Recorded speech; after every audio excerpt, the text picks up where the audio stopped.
ki khubor ka bate se TV. Lawan Rashapi da ka Frank Yamaha. Visit Yamaha showroom for big discount and very low down payments only this August. Don't miss out. Contact 96129 51198 or 96129 51298.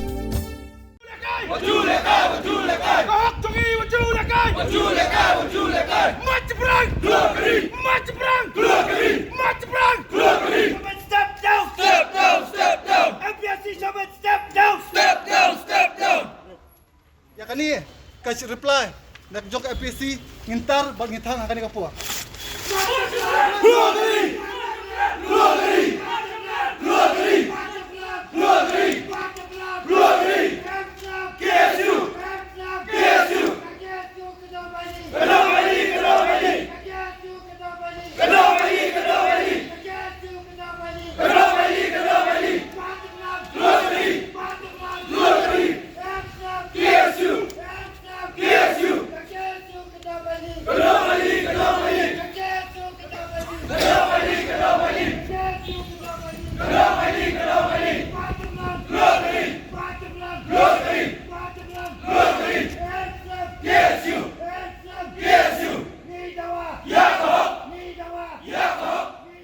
Hakastep jong shiterik unailar aradar posau ke khasi Students Union Klatur Kindit Puk Sha Office jong Meghalaya Public Service Commission hadim ke jing iPod jong ka basau prakenta kelakutna. Kirikot jong KSU klara bontli ki poster lani ki plakat kemudian ki jing thop pendram ye ke MPSC bat kowe ni ki plakat kedek kemudian ye ke jing thop ke boong ke MPSC kamde ke nong kenti ki license number ki he saipan. Nang takidan saki plakat ki bedan ya ki thok ki boong kahok long try la syakni mat kahok yok kamru syatu sakoi par ki thok plakat ke loong ba ke MPSC ke di Meghalaya Political Service Commission ba ki par ki thok ka KSU la ta lingkhot lingkhai ki juba ki ba ke MPSC ke la pha syakni ke seng ba ki la thangru aphala jong ko office ke MPSC hi MPSC come on you public service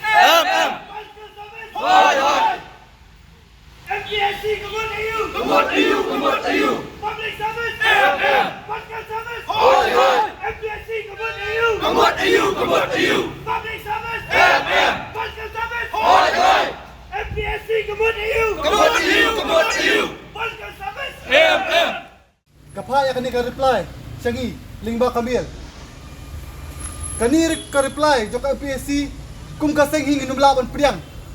Kiju hi kai kibal a ki press hagi kisgi bila dap kajuhi katho ni haji shalai hadi bigila de pulia ya kani ka reply ka bapa ka MPSC ila tim syai bakadan kacing lihat tu hak tungkam tungjam hak bade ka baka post statistical officer ki advertise kani ka post sistem arja khandai bagi perla yang result arja arfo afsau ki advertise tangau ka post hendrai Apo romi result pat kimi arngot. Wei nakaliang juga kasi. Bad wei nakaliang juga garo. Nampak nendai kapos pat kadi advertise tang 6 tau kasi. Tenai mi tau extra candidate. Hadin meladap ke advertisement. Ladap ki examination. Hadin kaong ka MPC baka penmi kata korun jam. Baka dan kam kedan art lagi post. Hari kini ki borok kam tok kam skor sudah. Nginumla ban pediang ya kani ka reply jong ke MPSC. Haka badai baka kam MPS. Ki batai ba dawa ba balai bi pikot tang ar punyumut ki candidate namta ka personal interview. Namar kat kum ka issue bal abu. Pedi ban kot sapuar ne sapulai baduna tam. Ki ong ba ka office memorandum ka jong ki ladap batai bakin kot no tang ar punyumut. Kay kata office memorandum. Beli pikiliang kata office memorandum kujong pi. Hapor bi advertise ka office memorandum arja khandai piong baki ka ratio kandai 1:2.5. Hadin bal adap ka examination pot piong em kelano. Atu kani ka igi ka bakhut ka basuba. Ngim lumla ban priang kani. Aga badai bat ka MCS. Kumnu phila ban ong ba pi bakla. Aka reply ki ong ba om tang mangi ba bakla. Baro ki ba bakla. Kum kata ka AK Pinur Balong pemiliran ni nakaliang kaseng nginum pendam Bat nginum ailat yakum kani kajat jubab jok APSC. Kani tang ki jika jingbot joki ke balong bakla sudah bandian bakla ipat ba. Ni nak kalian kaseng. Hakani kasngi ini syok kelan mengor be hani. Kat baka APSC kapat ai ke jing dawa jok kaseng. Bat kon persya. Ya kani kasih reply nak jok APSC ngintar bag ngitang hakani kapua.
Election.